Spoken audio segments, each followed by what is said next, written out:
Tila nabunutan ng tinik ang mga naulila umano sa extrajudicial killings. Sa Duterte drug war, ngayong arestado na si dating Pangulong Rodrigo Duterte. Ilang oras matapos mabalitaan niyan nagtipon sila sa isang bisa para sa matagal na nilang hiling na hustisya.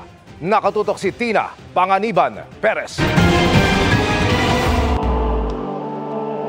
Bit-bit ang mga litrato ng mga pinatay sa Duterte drug war.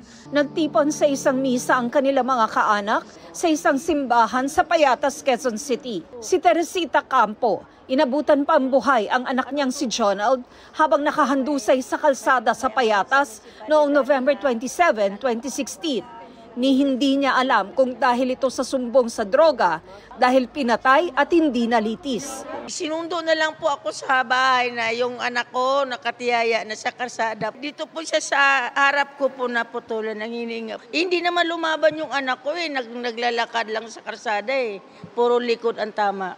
3 pulis daw ang bumaril. Sobrang sisi po. Sobrang sisi. Sobrang sisi na binuto ko si Duterte.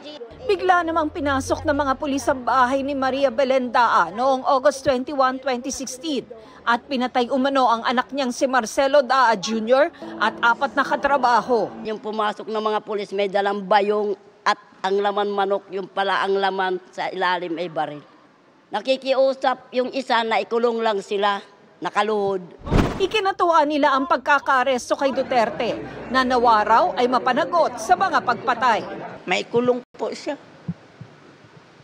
Yan lang po. Pagbayaran niya lahat yung mga dapat pagbayaran niya. Dahil yung mga tao doon, pwede naman ikulong yun kung dapat hindi niya pagpapatayin. Ang misang ito ay naglalayong magbigay pasasalamat sa pagkakaaresto kay dating Pangulong Duterte at ipanalangin na rin ang hustisya para sa mga biktima ng extrajudicial killings. Makasaysayang sorpresa ito na nadakip at na-offer na yung warrant of arrest kay Presidente Duterte. At possible na tutuloy-tuloy na ang kaso sa International Criminal Court. At ito ay talagang maging taon na ng jubileo, kalayaan at hustisya, lalong-lalo na para sa mga AJK families na nag-survive. Sa hiwalay na misa sa Sacred Heart Parish, may mensahe rin ng tiyuhin ni Kian de los Santos. Ang 17 anyos na ayon sa mga saksi ay kinaladkad ng mga pulis at kahit nagmamakaawa na ay binaril kalaunan sa kanilang anti-drug operation. Yung aking ang pamangkin hindi nga nadala sa korte. Ang daming akusasyon na binato noong pinatay ito.